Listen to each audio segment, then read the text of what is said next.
빛이란 무엇인가 뭐 이런 그 주제입니다. 그래서 사실 우리가 이제 뭐 빛에 대해서는 많이 알고 있는데 일반적으로 그게 교과서에서도 배우고 했었는데 빛이 과연 뭐고 또 어떤 특징이 있고 우리가 그냥 막연히 알고 있는데 확실하지 않았던 부분 또 우리의 생각하고 틀린 이런 내용들 그런 걸 위주로 그냥 간단하게 이제 말씀을 드리려고 합니다. 그래서 먼저 이제 빛이라고 하면은 그리스 이제 유클리드가 그 옵티카라는 그 책에서 빛은 이제 직진을 하고 반사의 법칙을 갖다가 수식으로 쓴 거죠. 수식으로 썼고 더군다나 이제 이 시각이라는 거는 눈에서 들어온 것이 그러니까 눈에서 나가는 것이 아니고 물체에서 눈으로 들어오는 것이다 이렇게 얘기를 했다고 해요. 그러니까 이제 BC 300년경이니까 우리나라 상국시대보다 300년 전에 이런 얘기를 벌써 했다는 겁니다. 그러니까 이걸 수학적으로 반사의 법칙이나 이런 것하고 이게 우리 서울과학학원의 그 로고죠. 그래서 그 후에 로마 시대 때 이제 BC 55년 루크레티우스라는 사람이 그리스의 이제 원자론 그 철학자들의 영향을 받아갖고 빛은 빛과 열은 전부 다 작은 원자로 이루어졌다, 아톰으로 이루어졌다. 그래서 이게 공기를 밀치면서 나가면서 진행되는 것이 빛이다 하고 이제 비교적 정확하게 이런 얘기를 한 거죠. 그냥 우리 같으면 막연하게 빛이 뭐다 이런 생각을 안 했는데 이렇게 벌써 2000년 전부터 과학적으로 빛에 대해서 이런 걸 생각했다는 게 참 대단하지 않나 그런 생각이 듭니다. 그 다음에 약 1000년경에 11세기에 그 이라크에 그 있었던 그 이슬람 왕조의 이븐 알 하이담이라는 이런 사람이 이 사람인데요. 이 사람이 그 7권짜리 광학에 대한 책을 썼는데 어떤 사람들은 그렇게 얘기를 한다고 그래요. 이 사람이 정말 진정한 근대적인 의미의 과학의 아버지다 이렇게 얘기한다는 거예요. 그래서 그냥 The First True Scientist. 왜냐하면 이 사람은 어떤 가설이 있을 적에 그것을 수학적으로 설명을 하고 실험으로 증명해야만이 그것이 이론이다. 이런 걸 얘기하고 혹시 저 세 번째 거 네. 이번 알하이담 저 사람 책 읽어본 저기 이제 버전 있습니까 지금? 이 책이요? 예예예. 모르겠어요. 7권이나 되기 때문에 모르겠습니다. 구현자는 정말 네. 대단하네. 대단한 책이라고 봅니다. 그래서 이 안에 그 광학에 대해서 7권을 얘기했는데 당시에는 이 11세기에는 이 이슬람이 기독교보다 훨씬 월등한 그 문화를 갖고 있어요. 훨씬 월등한 문화를 갖고 있고 과학이나 이런 것들이 다 이제 거기서 와서 저 스페인의 코르도바 뭐 이런 데 이제 다 번역이 돼서 서양에 들어와서 르네상스가 시작된 건데 벌써 르네상스 5세기 전에 벌써 이런 얘기를 했다는 겁니다. 그래서 눈에 우리가 사과를 보는 것은 태양빛에서 온 빛이 반사돼서 내 눈에 들어오는 것이다. 그 다음에 그 반사된 빛으로 우리가 뭘 인식하는 것은 뇌의 작용이지 그게 어떤 물체에서 되는 게 아니다. 그러니까 이 시각이라는 건 주관적이고 개인적인 것이다. 굉장히 지금 관점으로 봐서도 정확하게 얘기를 한 거죠. 그냥 말 주먹구구로 이렇게 얘기하는 것이 아니고. 그래서 이게 뉴턴, 케플러, 호이겐스라고 했는데 지금 뭐 하이리어 홈스라고 네덜란드 말로 그러는데 그다음에 갈릴레이 이런 사람들한테 큰 이제 영향을 미쳤다고 합니다. 그래서 그 후에 한 5세기 지난 다음에 뉴턴이 문틈으로 이제 들어온 그 햇빛을 갖다가 프리즘에다가 쬐갖고 이 이제 빠져나서 파남보 그 가시광선을 얻은 거죠. 근데 뉴턴이 여기서만 끝난 게 아니고 백색광을 갖다가 적색광을 갖다가 다시 프리즘을 갖다 댔더니 적색광밖에 안 나오고 그대로 나온 겁니다. 그러니까 이건 뭘 의미를 하냐면은 햇빛은 이렇게 분해가 되지만은 그 분해된 각각의 빛은 다 더 이상 분해가 안 된다는 겁니다. 그러니까 이제 확실한 것은 햇빛은 하얀 백색광은 이렇게 여러 색으로 구성됐다 하는 것을 아주 논리적으로 뉴턴이 이제 이렇게 밝혀낸 거죠. 그랬다가 이제 그 후에 윌리엄 허셀이라는 이제 독일에서 난 영국 시민권을 얻어갖고 이렇게 한 과학자인데 유명한 천문학자죠. 무슨 뭐 성원술이나 이런 걸 했던 사람인데 이 사람이 뉴턴이 했던 이제 프리즘으로 이렇게 들어온 빛을 빨간 옷 한번 쭉 있는데 거기다 프리즘 그 색깔이 나온 데다 온도계를 이렇게 놓습니다. 온도계를 넣어서 온도를 쭉 재니까 뚜렷하게 차이가 나는 거예요. 즉 적외선 빨간색 바깥쪽에 있는 데가 제일 높고 그 다음에 가시광선 빨간색 부분이 좀 낮고 그 다음에 이쪽은 좀 낮고 아주 눈에 뚜렷하게 이 온도가 차이가 나는 걸 발견한 겁니다. 그러니까 이거는 지금 이 백색광이 이렇게 분해된 프리즘의 이 스펙트럼 바깥에는 아무것도 없는 줄 알았는데 이 바깥에 뭐가 있다는 거죠. 바깥에 대단한 발견을 한 겁니다. 그래서 이런 거는 간단한 실험을 이렇게 해봐도 됩니다. 온도계를 이렇게 프리즘에다 댄 다음에 프리즘에 빨간 옷을 하나 보이는데 그 바깥에 무슨 일이 일어나는지 온도계를 재보면 금방 확인해 볼 수 있는 건데 이 사람이 한 19세기 초에 이런 실험을 했다고 해요. 그리고 그 후에 이제 리터라는 이제 독일 사람이 마찬가지로 자외선 이번에는 이제 그 보라색 바깥에 있는 쪽에 무슨 일이 일어나는지 그걸 갖다 이렇게 만든 이 사람은 이제 그 사진 이 당시에는 이제 사진 현판이나 이제 이런 것들이 막 해동이 되는 시기니까 건판을 놔봤더니 건판의 그 자외선 바깥에가 색이 이제 변색이 되는 거죠. 변색이 되니까 이거는 이 스펙트럼 빨간 옷을 파남보 그 바깥쪽에 무슨 그 어떤 선들이 있구나 하는 걸 갖다 이제 두 사람이 발견한 겁니다. 즉 적외선 빨간색 파장의 바깥쪽, 그 다음에 보라색 파장의 바깥쪽에 뭐가 있다 하는 것을 이 사람들이 이제 발견을 한 겁니다. 그래서 이제 우리가 보통 가시광선이라고 하면은 이렇게만 알고 있는데 우리가 통상적으로 빛 그러면 이걸 얘기하죠. 보통 가시광선만을 얘기하는데 사실은 빛은 전자기파, 즉 엘렉트로마그네틱 웨이브, 그러니까 전자기파라는 것은 정기적인 성질도 가지고 자기적인 성질도 가진 파장의 극히 작은 부분입니다. 그래서 파장으로 본다면은 원자보다 작은 크기, 원자보다 훨씬 더 작은 크기의 파장에서 사람이나 혹은 빌딩, 혹은 수천 킬로 파장을 가진 파장까지 쭉 다 있는데 이게 다 빛이라는 거예요. 그 다음에 가시광선이 차지하고 있는 범위는 0.3mm에서 0.4에서 0.7mm 정도의 아주 작은 영역에 지금 그림은 이렇게 그랬지만 엄청나게 작은 영역을 우리가 그냥 보통 빛이라고 하는 건데 사실은 그 바깥쪽으로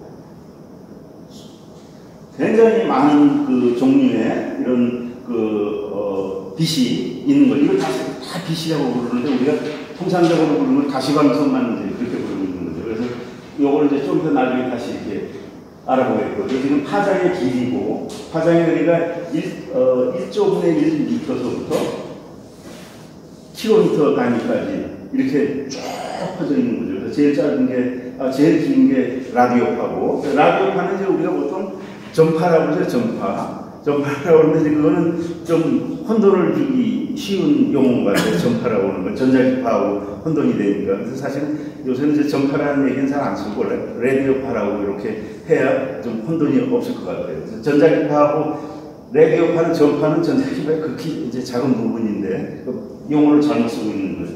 잘못 쓰기보다는 혼돈되게 쓰고 있는 거죠.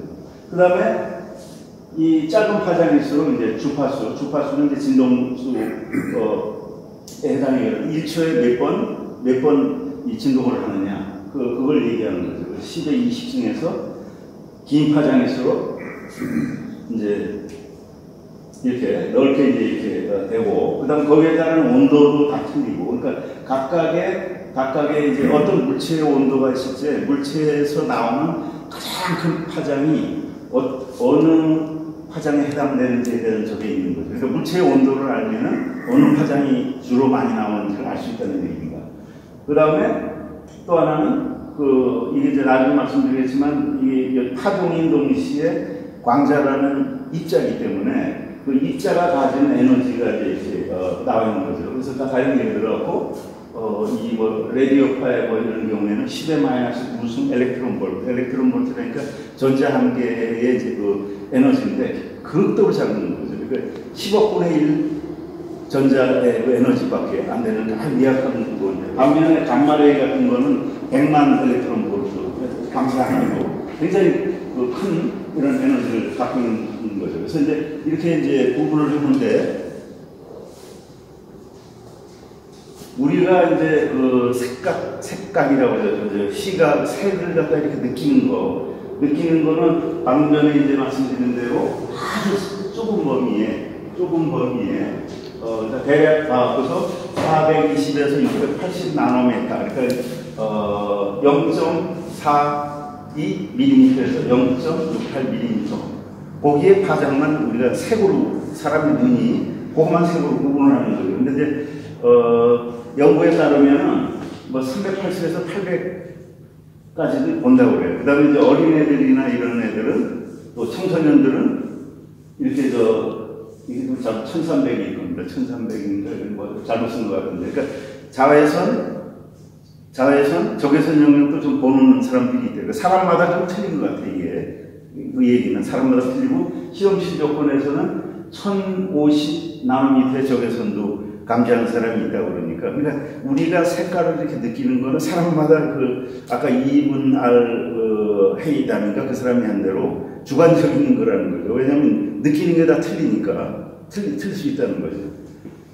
왜 우리 인간의 신세포는 고파장만을 이렇게 감지하기 때문에 우리가 저걸 비파장의 조금만 감지하는데, 적외선을 예를 들면 이쪽 파장이죠. 이쪽 파장에 이렇게 보면은 인간 같으면은 인간의 그 시세포가, 이 망막에 있는 그 시세포가 적외선 파장이 눈에 들어왔을 적에 그거를 제대로 인식을 못하는 거죠. 인식을 못하는 거, 에너지가 좀 작기 때문에 인식을 제대로 못하니까 시각을 못 만드는데, 가령 예를 들어서 뱀 같으면은 뱀의 눈 속에는 그 시세포 속에 수분이 이렇게 물 분자가 들어있는 조그만 그 주머니가 있답니다. 그래서 그걸 막 흔들어갖고, 그럼 막 흔드니까 이게 마찰력이 일어나고 온도가 약간 올라가는데, 올라가면은 그거를 열 화상을 딱 만들어갖고, 뱀은 그러니까 개구리나 이런 같은 온도가 있는 걸 그대로 캐치하는 거예요. 사람이 못하는 거를. 그러니까 뱀이 보는 시각하고 인간이 보는 시각하고 틀릴 수 있다는 거죠. 그 다음에 자외선 영역은 360 나노미터 미만의 파장인데, 이거는 인간의 기호는 감막에서 흡수되고 있기 때문에 흡수되기 때문에 시각으로 감지를 못하는 거죠. 못하는 건데, 이렇게 좀 작은 파장의 저거는 내부 수정체, 렌즈죠, 렌즈. 눈에 사진계 렌즈에 해당되는 게 수정체인데, 수정체에서 그냥 흡수해버리기 때문에 어떤 그 세포에서 어떤 반응이 일어나기 때문에 인식을 못한다는 얘기입니다. 그래서 이 자외선은 근데 사실은 렌즈가 없는 눈을 가진 동물, 예를 들어서 이런 겹눈을 가진 곤충이나 새우 이런 것들은, 얘들은 렌즈를 안 가기 때문에 여기서 흡수가 안 되기 때문에 본다는 겁니다. 그러니까 자외선을 본다는 얘기죠. 근데 사실은 이게 진화 과정에서 이렇게 보면은 물속에서 밖으로 나와서 동물이 밖으로 나와서 양손의 포유로 먼저 쭉 진화를 하는 과정에, 파충류나 이런 그 동물들은 양손이나 새나 자외선 색각이 있답니다. 4개. 우리 삼원색을 갖고 있잖아요. 삼원색 색깔을 갖고 있는데, 사람 영장류, 원숭이를 비해서 영장류가 포유류는 이 중에서 색각을 하나 잊어버린 겁니다. 청색하고 녹색, 그 구분을 못하게 되는 거죠. 보통 우리가 생명이라고 하는 사람들은 파란색하고 빨간색을 구분 못하거든요. 그래서 제가 했던 안동에 보면은 할아버지 할머니가 얘기를 하더라고요. 나는 이게 꽃이 딸 때 되면 아주 난감하다고. 익은 꽃인지 서른 꽃인지 구분을 못한대요. 근데 그거는 포유류는 원래 다 이러던 겁니다. 왜냐면 중생대 때 공룡이 설치던 때이기 때문에, 포유류들은 쥐 많았고 커야 개 많았고 그래서 맨 야행성으로 살았기 때문에, 원래 어릴 적부터는 이제 삼원색이 다 있었고, 심지어는 자외선 색각도 있었는데, 포유류가 되면서 색각을 잃어버리고, 그래서 청록 이걸 구분 못하다가 영장류가 되면서 청색 녹색을 식각을 찾은 거죠. 근데 그 중에 일부 못 찾은 사람들이 이제 그 생명인데, 생명이라고 색을 아주 못 보는 게 아니라 부분 생명, 청색, 특히 이제 저걸 이제 청색, 녹색을 이제 구분 못 하는 건데. 자, 우리가 이런 곤충이나 뭐 이런 새우나 이제 뭐 이런 각각류나 이런 것들은 렌즈가 없기 때문에 자외선을 본다는 얘기입니다. 심지어는 그래서 식물을 훨씬 더 잘 볼 수 있는 거예요. 사람보다. 영장류가 되면서 포유류가 생명이었는데 영장류가 그 색깔을 찾은 거는 나무에서 과일을 따먹기 과정에서 지금 얻은 거죠. 왜냐면 익은 과일을 알아야 되니까. 근데 심지어는 식물도 눈은 없지만은 스펙트럼, 특히 자외선이나 이런 거에 이제 그 민감하게 반응해서 그 이파리에 그런 이 자외선에 민감하게 반응하는 그 감시세포가 있어갖고 그 햇빛 이렇게 나면은 싹이 트고 막 그러잖아요. 그게 이제 그걸 감시해갖고 하는 거예요. 이건 눈은 아니지만은. 그러니까 예를 들면은 이제 저게 우리가 이제 보통 보는 꽃입니다. 보통 보는 꽃이고 뭐 이런데 저거를 만약에 곤충이나 새처럼 자외선을 볼 수 있다면은 인간은 못 보죠. 인간은 저렇게 보이는데 그럼 이렇게 보인다는 거예요. 훨씬 뚜렷하게 보이잖아요. 훨씬 뚜렷하게. 그 다음에 이것도 동물이나 곤충이 보면 이렇게 보이는 겁니다. 뚜렷하게. 새도 마찬가지입니다. 새. 이거 사람은 지금 새를 뭐 까마귀 같은 거 이렇게 보지만은 새들은 자외선을 보기 때문에 저렇게 보이는 거예요. 뚜렷하게 보이는 거예요. 그러니까 모이도 확실히 찾을 수 있고 그 새의 이제 색을 구분하는 영역이 이렇게 넓습니다. 사람은 이렇게 좁고 자외선 영역도 일부를 보는 거죠. 그러니까 우리가 인식, 그 다음에 이제 뱀도 아까 조금 아까 말씀드린 뱀도 여기다 플라스틱 손으로 이렇게 쌓아놓으면 사람은 못 보죠. 근데 뱀은 이 안에 온도가 있으니까 온도에서 따뜻한 이제 저게 나오는 걸 적외선을 보니까 자외선이 아니라 이름은 적외선이죠. 그러니까 뱀한테는 이게 다 보이는 겁니다. 어디 나무 뒤에 좀 얇은 데 숨어 있으면은. 그래서 여기서 보는 바와 같이 이제 우리가 색깔이라는 거는 지극히라기보다는 상당 부분이 그 뇌에서 만든 어떤 가공물이죠. 사람마다 다 틀릴 수 있고. 그래서 대개 이제 시각의 대부분은 그런 그 밖에서 온 빛을 뇌에서 이제 이 피질에서 되게 가공해서 만든 이 형상이기 때문에 색깔도 마찬가지고 뭐 이게 정확히 몇 %인지는 모르겠는데 뭐 한 70에서 80% 정도는 우리가 보는 색이라든지 모양이라든지 이런 것은 뇌가 만든 거지 사실은 눈이 만든 게 아니라는 얘기죠. 옛날 영어 교원에 to see is to believe, 보는 것이 믿는 것이라는데 그게 아니고 to believe is to see, 믿는 것을 보는 건다. 뭐 이렇게 얘기를 할 수 있다는 얘기입니다. 근데 자 그냥 이렇게 이제 빛이 여러 파장이 있는데 그럼 왜 사람이 가시광선만 보게 됐느냐. 그 다음에 대부분의 포유류나 뭐 곤충도 마찬가지예요. 가시광선을 이제 위주로 보는데 그 가시광선 영역은 이제 전자기파 중에서 아주 작은 부분인데 그거는 아마도 태양하고 관련이 있을 겁니다. 태양하고. 왜 그러냐면은 이게 이제 온도에 따라서 물체의 온도에 따라서 그 방출하는 자외선들이거든요. 자외선들인데 대개 보면은 이 온도로 보면 한 매천도 범위 한 여기 3000K라고 하는데 3000도, 6000도 뭐 이런 온도에서 가장 많이 발생하는 파장이 가시광선입니다. 그러니까 우리가 동물이나 지구상의 생물들은 대개 태양의 조건에 맞게 진화를 했기 때문에 요 가시광선 흑체 복사의 요 온도에서 나오는 즉 다른 말로 하면 태양에서 나오는 요 빛에 맞게 거기에만 이렇게 적응하면 되는 거예요. 이런 거는 전혀 느끼지 않아도 전혀 생명에 지장이 없으니까요. 그래서 이렇게 아마도 태양의 그 불빛, 태양의 빛에 맞는 그 파장에 맞게 우리가 이렇게 보지 않았나 이렇게 보는데, 자, 그냥 그렇다고는 하지만은 빛이라는 거는 저는 이 모든 파장을 다 얘기하는 거예요. 레디오파서부터 마이크로파, 적외선, 자외선, 엑스레이, 감마선 전부 다 빛이라는 거예요. 왜 그런가 하면은 일단 전부 다 똑같은 속도입니다. 광속, 다른 말로 진공 중의 광속입니다. 똑같은 현상입니다. 파장의 길이만 틀리고 그 파장이 짧으니까 높은 에너지를 가져가 요 차이지 똑같은 현상이 되는 겁니다. 똑같은 현상. 그리고 동일한 전자기 복사다. 거기서 뿜어내는 온도 똑같고 그 다음에 이걸 갖다가 이 복사파를 통해서 운동량을 정하고 에너지를 정하고 전달하는 거죠. 나르는 거죠. K. 나르고 하는 현상이 똑같고 그 다음에 이게 파장이지만은 광자, 포톤이라고 그러죠. 어떤 입자의 성질도 나중에 말씀드리겠지만 입자의 성질도 있고 또 하나는 질량이 0이라는 겁니다. 질량이 0. 공통적인 현상입니다. 똑같은 현상입니다. 우리 엑스레이 찍는 거 사실 빛입니다. 빛 사실은 좀 에너지가 센 빛이죠. 파장이 짧은 빛이지. 그 다음에 광원은 뭐냐? 이제 광원은 나중에 다시 한번 말씀. 더 굉장히 근본적인 건 우주 배경 복사고, 그 다음에 우리가 여기 오늘 이렇게 있는 건 거의 다 태양에서 온 빛들이죠. 태양빛에 있고, 그 다음에 뭐 캠프파이어에서 이렇게 뭐 모닥불 필 때, 그거 다 분자가 탈 지역에, 연소될 지역에 발생되는 복사 에너지죠. 복사 에너지.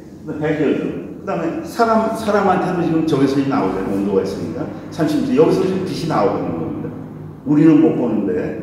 근데 뱀이 본다면, 아, 저기서 저 사람한테서 빛이 나오는 이렇게 보는 거죠. 그러니까 빛이라는 개념은 가시방송뿐만 아니고 이 모든 파장을 다 포함을 하고 거기에 어떤 차이성이 없다는 거죠. 똑같은 현상, 전자기적인 현상인데 다만 인간의 눈은 그렇게 작은 눈만 보고 아마도 그나마도 각기 사람마다 조금씩 다르게 주관적으로 다르게 느낄 수가 있다 하는 얘기입니다.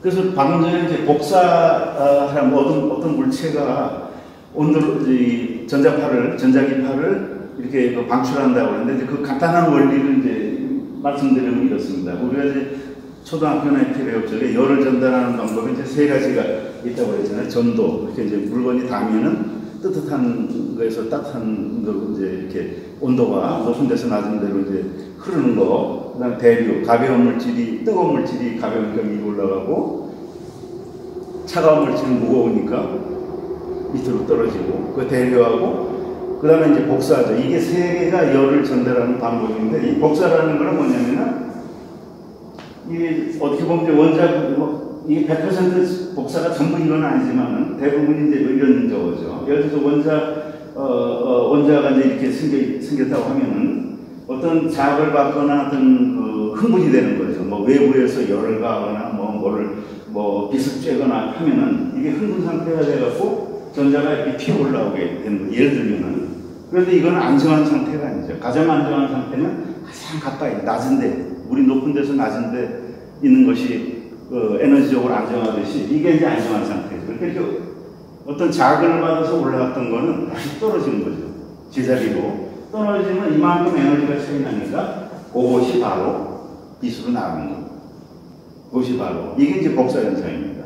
그러니까 모든 흥분됐던, 즉 뜨거운 물질들은 가능하면 이 상태로 가려고 떨어지려고 하고 그 과정에서 이제 빛을 내는데 이게 이제 복사, 빛이 복사파라는 그 개념입니다. 자, 그럼 이제 지금까지 이 빛이 전부 다 레디오파에서 감마레이가 다 빛이라고 했는데 그거를 이제 하나씩 간략하게만 한번 알아보도록 하겠습니다. 먼저 이제 레디오파가 있습니다. 아까 말씀드렸죠. 이거 전파라고 자꾸 불러고 이제 혼돈이 되는데 일본 사람들이 아마 이렇게 처음에 번역을 해서 그런지 모르겠는데, 왜냐면 레디오파는 문자 그대로 우리가 라디오를 이렇게 들을 적에 쓰는 그 파장입니다. 라디오를 들을 적에. 그래서 뭐 잘 아시겠지만 이제 중파 AM 방송이죠 보통. 그 이제 파장이 되고 단파는 라디오파 중에서 좀 파장이 좀 짧은 거죠. 이거는 주로 진폭을 변조를 하는 이제 방식에 따라서 아니면 주파수를 변조하는 데서 AM 또 FM 뭐 이렇게 나누는데, 자, 그냥 이게 전부 다 라디오파입니다. 라디오파는 이제 특히 이제 중파 방송 같은 거, AM 방송 같으면은 잘 들리잖아요. 음질은 좀 안 좋아도. 그 뭐냐면은 뚫고 지나갑니다. 잘 뚫고 지나갑니다. 뚫고 지나가기 때문에 이게 벽이 있어도 방송 잘 들리잖아요. 근데 FM 같은 거는 어디 좀 위치가 안 좋으면 잘 안 들리는 수가 있어요. 똑같은 저거지만 요 방식이 좀 틀려서 그러는데, 자우지간 이 라디오파의 특징은 물질을 잘 초과한다는 겁니다. 잘 초과해서 그렇기 때문에 방송으로 이용하면 아주 좋은 거죠. 그 다음에 이 라디오파는 이제 그 파장의 길이가 미터로 한다면은 수백 미터에서 뭐 수킬로까지 될 수 있는 겁니다. 굉장히 긴 파장이죠. 근데 잘 물질을 투과하고, 또 하나 이 라디오파가 쓰이는 GPS입니다. GPS. 위성 간에 이제 거리를 하려면 이렇게 쏴야 되잖아요. 전파를 쏴갖고 내다오는 걸 보고 위성 간에 이제 거리를 정확히 맞추고 하는 건데, 이게 어디 이런 장애물 없이 잘 이렇게 초과를 하니까, 통과를 하니까 이거를 쓰는 겁니다. 그러니까 GPS 우리 위성 간에 쓰는 게 다 라디오파를 쓰는 겁니다. 라디오파를. 그 다음에 또 하나 쓰는 게 MRI 영상이죠. MRI 영상에서 나오는 그 신호들을 라디오파를 이용해서 이렇게 하는 겁니다. 그러니까 이게 다 빛입니다. 빛을 갖다 이렇게 환산하는 거죠. 그래서 라디오파입니다. 가장 긴 파장이죠. 우리가, 근데 어디서 어디까지가 라디오파다 하는 거는 좀 얘기하기가 좀 뭐하죠. 굉장히 긴 영역을 얘기하니까. 어쨌든 전자기파 중에서는, 빛 중에서는 가장 긴 파장이 라디오파다. 그 다음에는 이제 마이크로파입니다. 그러니까 마이크로파는 이제 대략 비유를 하자면은 뭐 곤충, 뭐 벌꿀이나 꿀벌이나 요만한 크기입니다. 파장의 크기가. 근데 우리가 저는 마이크로파라고 부르는데 사실 마이크로가 아니죠. 굉장히 큰 건데 마이크로라고 부르는데, 그건 라디오파에 비해서 마이크로가 작다는 얘기지 저거 자체가 작다는 의미는 아닙니다. 마이크로파는 이제 우리가 잘 아는 마이크로 오븐이죠. 마이크로 오븐. 그래서 이 마이크로 오븐은 그 원리가 이제 뭐냐면은, 보통 대부분의 물질들은 예를 들어서 뭐 물 분자라든지 지방, 당 분자 이런 분자들은 정기적으로 이렇게 중성이 아닙니다. 중성이 한쪽이 약간 플러스 마이너스가 불균형을 이룬 거죠. 예를 들어서 이제 물 분자 같으면은 사실은 요게 산소 분자고 수소 분자잖아요. 수소 분자는 플러스고 플러스 이온이고, 여기는 산소는 마이너스 이온인데, 원래는 플러스 마이너스 중성이 돼야 되는데 이 원자가 굉장히 커요. 산소 원자가. 그러니까 엄밀히 보면은 약간 이쪽이 센 겁니다. 모든 분자가 대부분 그런 거죠. 이 부분이 약간 큰 겁니다.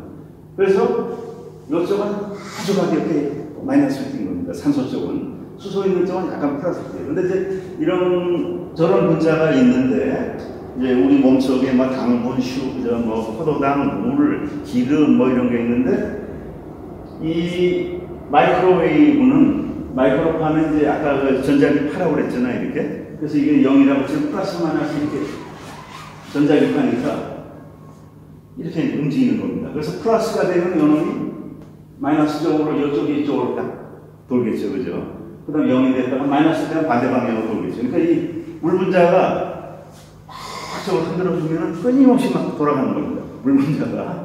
플러스 마이너스가. 그러다 막 지들끼리 마찰을 이렇게 떨고, 그래서 생기는 게 마이크로 오븐입니다. 이건 가열하는 게 아니고 분자를 막 흔들어주는 겁니다. 막 흔들어줘갖고 그 마찰력 때문에 뜨거워지는 거죠. 그러니까 전혀 이거는 가열이 아니고, 이걸 이제 유전체라고 하는 유전체. 모든 물질은 이렇게 있으면 한쪽에 플러스고 한쪽에 마이너스고 이런 경향이 있는데, 또 오늘 큰 덩어리로 되어 있으면은 이런 성질을 이용해서 물을 흔들어주는 겁니다. 막 흔들어줘갖고. 대강 본다면 이제 물이 이제 이게 극성이, 이런 건 이제 정기적인 극성이라고 하는데, 이런 극성이 물이 이제 크기 때문에 지방이나 뭐 얼음이나 이런 것보다는 물이 더 잘 쫙 하는 거죠. 그래서 하면 이거는 꼭 가열하는 거와 똑같은 효과를 내는 겁니다. 가열하는 거에서 이제 예를 들어서, 젖은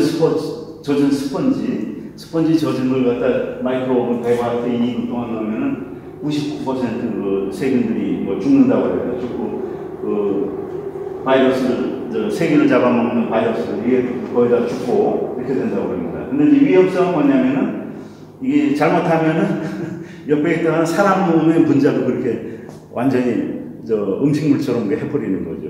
그게 안 좋은 거고, 사실은 뭐 이제 이 마이크로 오븐 갖고 논란이 많잖아요. 이게 몸에 해롭다, 안 해롭다, 이제 그런 얘기가 쭉 많은데, 뭐 해롭지 않다는 쪽이 이제 훨씬 더 많은데, 어떤 또 과학자들은 그래. 이게 다른 건 모르겠는데 비타민 B12죠. 비타민 12가 활성화된 상태를 비활성으로 바꿔버린다.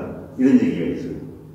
그래서 이건 아직도 이제 논란이 있는데 뭐 대부분의 사람들은 관계없다 그러는데 뭐 선진국의 어떤 나라 중에서는 아예 마이크로오븐을 부엌에서 없앤다고 그래요. 그 그냥 자연스럽게 이제 가야하지 이렇게 이상한 방법으로 이렇게 하지 않는다는 얘기죠. 근데 뭐 하여튼 그건 논란이고요. 그 마이크로파입니다 이게. 그 마이크로파를 이용한 이제 또 하나가 레이더라고 합니다. 라디오파도 있지만은 레이더로 속도 위반 한다든지 이제 이런 것들이 이제 이런 마이크로파를 이용하는 거고요. 그다음에 적외선은 크기가 이제 바늘만한 겁니다. 바늘 이렇게 이제 뻥 찍으면은 굉장히 작잖아요. 그러니까 10에 마이너스 5승이니까 0.02mm인가요? 미터니까 0.02만 밀리미터. 그 정도 되는 파장의 요게 이제 적외선입니다. 적외선이니까 이거는 이제 여기서 적외선의 특징은 아까 온도를 이렇게 재보면은 뜨끈뜨끈하다고 그랬잖아요. 가시광선보다. 그러니까 온도를 감지하는 겁니다. 이 장치를 이용해서 더모그램이라는 이런 장치를 써갖고 이렇게 쫙 비춰보면은 신체에서 나오는 온도를 정확하게 구분할 수 있는 거죠. 손 같은 온도가 이렇게 틀린다. 이 사람이 어디가 체온이 높은지 뭐 이런 걸 볼 수 있는 거죠. 이런 걸 할 수 있고, 그 다음에 우리 뭐 잘 아는 그 난로 같은 거 있잖아요. 그게 다 적외선 램프죠. 적외선 램프인데, 한 가지 궁금한 게 이제 있으실 겁니다. 뭐냐면은, 에너지는 가시광선이 훨씬 더 세죠.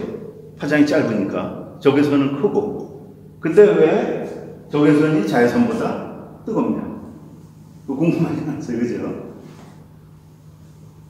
가시광선이 훨씬 더 에너지가 짧은 적외선이니까. 적외선은 길고. 근데 왜 적외선이 가시광선보다 따뜻하냐고. 에너지는 더 큰데. 근데 우리 원적외선 그러잖아요. 원적외선. 사람 몸에 원적외선 무지하게 나오고 있는 겁니다, 지금.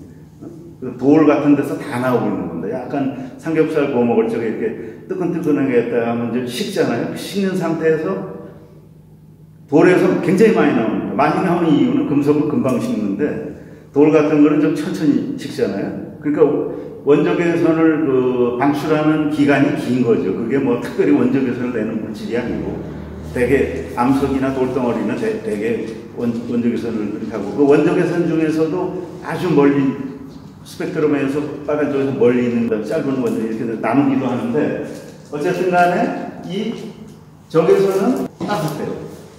그래서 그 이유는 뭐냐면은 에너지는 당연히 가시광선이 높은데 가열 효과가 틀리다는 겁니다. 뭐 어떻게 이제 틀리냐면은 낮은 주파수 아까 말씀드린 라디오파나 마이크로파나 이런 것들은 막 벽을 뚫고 지나간다고 그랬잖아요. 그죠? 투과해갖고, 긴 파장은 그냥 뚫고 지나갑니다. 뚫고 지나가는데 중간 주파수, 이게 이제 마이크로파에서 적외선, 가시광선으로 갈수록 여러분들이 인체에 흡수가 돼요, 자꾸. 흡수가 되는 겁니다. 흡수가 되는데 이런 효과도 있고, 그래서 이제 주파수가 좀 높아지면은 대부분의 물질이 흡수가 돼버리는 겁니다. 투과를 안 하고, 흡수가 되고, 그 다음에 물리적 과정도 약간 틀려요. 물리적 과정도 약간 틀린데, 어떻게 틀리냐면은, 적외선 같으면은, 이게 이제 분자라고 하면은, 분자를 빙글빙글 돌리는 데 쓰는 겁니다. 아까 마이크로파 오븐처럼 빙글빙글 돌리는 데 쓰는 겁니다. 그럼 이 분자들이 막 돌면서 서로 충돌하고 부딪히고 해갖고 뜨거운 효과가 나는 겁니다. 그럼 여기서 이제 적외선이 이렇게 나오는 거죠. 그런데 에너지가 아주 센 이런 파들, 또 이제 뒤에 말씀드릴 감마선이나 엑스선 이런 거는 분자를 이렇게 흔드는 게 아니라 그냥 그 안까지 들어가 버리는 겁니다. 원자 이까지 들어가고 이 전자들을 막 휘어 나가게 하고 막 이렇게 하지 분자 자체를 이렇게 흔들지는 못하는 겁니다. 근데 저기서는 파장이 크니까 요거 흔드는 정도에만 들어가서 이 안에는 기어들어가지 못한다는 얘기입니다. 근데 나중에 분자로 봐서는 분자가 막 흔들리고 순절하니까 온도가 가열 효과가 있는 거죠. 그 가열 효과 때문에 그런 거지 에너지 자체는 이쪽이 훨씬 더 높은 거죠. 에너지 자체는. 그 효과 때문에 그런 거죠. 그 다음에 이제, 우리 이제 CO2 가스 때문에 온난화된다고 그러잖아요. 그것도 전부 적외선 때문에 그런 겁니다, 사실은.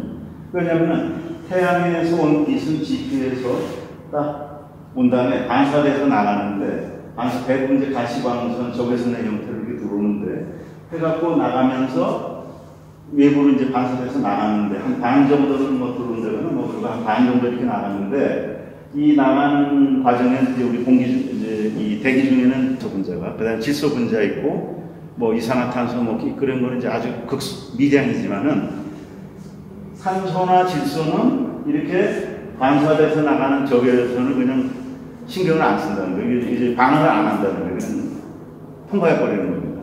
근데 이산화탄소는 적외선하고 그 파장 영역이 그 물질의 이제 분자 구조나 이런 거하고 관련된 현상이지만은 그래서 이거하고 반응을 하고 되돌려 보내는 겁니다. 이산화탄소가.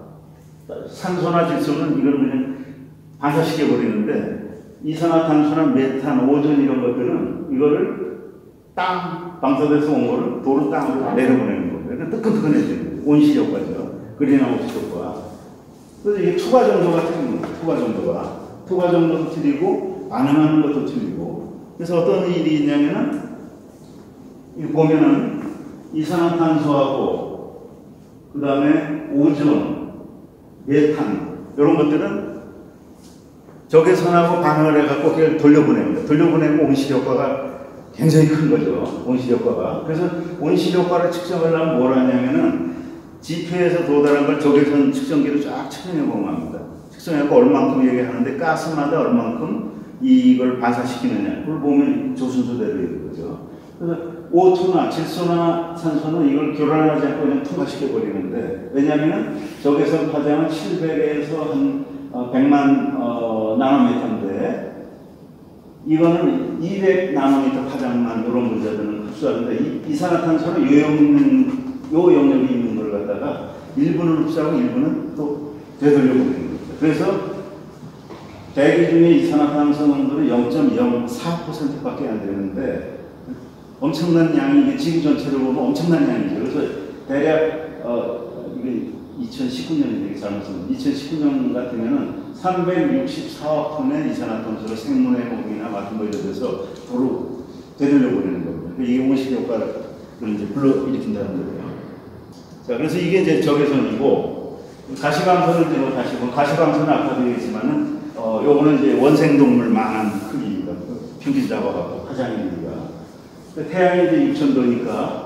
그 태양에서 도달하는 그 빛의 약 44%가 가시광선입니다. 그러니까 사람이나 동물은 이제 여기에 진화를 했기 때문에 가시광선에 민감한 거죠. 그 다음에 백열등 같으면 가시광선이 약 10%, 나머지는 자외선이 이렇게, 적외선인데 잘못 쓴 것 같네. 적외선, 이렇게 되는 겁니다. 그 다음, 이 태양에서 오는 건 대부분이 복합광이죠. 그 빨주노초, 파남보, 뭐, 자외선 이게 다 섞여 있는 거죠. 그 옛날에 이제 요새는 잘 안 쓰는데 고속도로 같은 데 가면 그 나트륨 등이라는 거 있잖아요. 그거는 단색광을 쓰는 거죠. 이런 특수한 경우 이외에는 대부분의 이제 그 불빛은 복합광이다 이렇게 보면 되는 거죠. 프리즘으로 하면은 다시 분해가 되는 거죠. 그래서 보면은 이제 그 빛의 파장의 크기가 이게 이제 머리카락 두께입니다. 머리카락 두께인데 빛의 파장은 요만한 겁니다. 그러니까 빛의 파장이 굉장히 작은 거죠. 그러니까 요거보다 작은 거. 뭐 예를 들면 0.4에서 아까 0.7mm라고 하는데, 마이크로미터라고 했는데, 요거보다 작은 거는 현미경으로, 광학현미경으로 안 보이는 겁니다. 왜냐면 파장이 요거보다 더 크기 때문에 안 보이는 겁니다. 그러니까 이걸 보려면은 전자처럼 파장이 아주 작은 거로 때려봐야 됩니다. 아니면 감마선이나 엑소선이나 이런 걸로 때려봐야 된다는 거죠. 자, 그래서 이제 이게, 가시광선이고, 그 다음에 이제 자외선입니다. 자외선은 가시광선 이제 바깥에, 보라색 바깥에 있는 건데, 요거 크기로 한다면 이건 대략 분자 크기만한 거예요. 일반 통상적인, 우리가 얘기하는 분자 크기만한 크기고, 이거는 에너지가 훨씬 세기 때문에 가시광선보다 화학적으로 물질을 변화시키는 거예요. 그러니까 그 대표적인 게 연소작용입니다. 산화시키는 거죠. 그래서 산화의 방법이 이제 여러 가지가 있죠. 그래서 갑자기 타는 게 폭발이고, 좀 빠르게 타는 게 연소고, 그 다음에 천천히 타는 게 이제 종이가 누렇게 되고 이제 이렇게 연소죠. 그 속도의 차이지. 그 다음에 아주 천천히 타는 게 뭐 광물이 산화된다든지 이런 거죠. 다 산화 과정입니다. 그런 과정을 이게 이제 화학 변화를 일으킨 겁니다. 왜냐면 에너지가 세기 때문에 얘들은 물체에 흡수가 돼갖고 그 분자 구조를 뒤바꿔 놓는 겁니다. 약간 변화시켜 주는 거죠. 그래서 이거는 살균작용이 굉장히 크고, 살균작용이 굉장히 큰 겁니다. 그 다음에 이런 거는 이제 나쁜 면이지만은 자외선 또 많이 쏘는 바람, 뭐 피부암 같은 거 이제 유발하잖아요. 그런 뭐냐면 분자 구조를 세포의 구조나 이런 걸 바꿔가지고 돌연변이 이런 걸 만들기 때문이죠. 근데 반면에 이제 좋은 거는 이제 살균작용도 할 수 있고, 그다음 피부에서 비타민 D 합성하는 게 이 자외선입니다. 근데 자외선은 조금 전에 말씀드린 대로 이렇게 강한 짧은 파장에 강한 전자기파는 투과를 안 하고 흡수된다고 그랬잖아요. 그러니까 대부분 피부에서 흡수가 됩니다. 외피나 이런 데서 흡수가 되고, 그 대신에 거기 화학반응을 일으켜갖고 변질을 시키는 거죠. 물론 이제 굉장히 세면 투과를 하겠지만은. 그 다음에 X선은 이제 크기가 원자만한 크기입니다. 파장의 크기가. 이거는 이제 대부분의 물체를 그대로 통과해버리는 겁니다. 통과해버리고 분자 이런 거 그냥 뚫고 다 들어가는 거죠. 그래서 사진을 찍으면은 흡수되는 부분이 하얗게 나오고 뼈다귀나 이빨 뭐 이런 거죠. 그 다음에 살 같은 건 웬만하면 다 뚫고 들어가는 겁니다. 뚫고 들어가고, 이거는 이제 뭐 비파괴 조사 어떤 미세한 균일이 있는 거, 용을 본다든지, 이것도 마찬가지로 바다 노출하고 이제 바람의 원인이 되는 건 당연하고, 여기서는 자주 이렇게 CT 촬영을 자주 하면 안 좋다고 그러잖아요. 이런 원인이죠. 그 다음에 이 X선보다, 그러니까 우리가 X선 막 쬐고 그러는 건 사실 빛 쬐는 겁니다. 빛을. 다른 말은 빛 쬐는 겁니다. 그래서 에너지가 센 빛을 쬐는 겁니다. 근데 이거보다 이제 더 센, 전자기파 중에서 가장 강한 영역의 뭐 파장을 우리가 이제 감마선이라고 그러죠. 감마선이라고 하는데 이게 가장 높은 저거고, 그 다음에 항암 치료가 이제 이걸로 하는 거죠. 역설적인 거죠. 이게 암을 일으키기도 하고, 아예 죽여버리기도 하고, 없애버리기도 하고, 그런 거죠. 대표적인 게 이제 이런 항암 치료. 그 다음에 원자 폭탄, 원자력에서 발생되는 게 이게 이제 방사선 붕괴죠. 붕괴되면은 방사선이 나오잖아요. 그 전지 아니면 헬륨 원자 아니면은 감마선이 나오는데, 감마선이 바로 빛이잖아요. 그래서 빛이 나오는 겁니다. 방사선 감마선에 뭐 된다는 거, 빛을 쬐다는 겁니다. 좀 에너지가 센 거.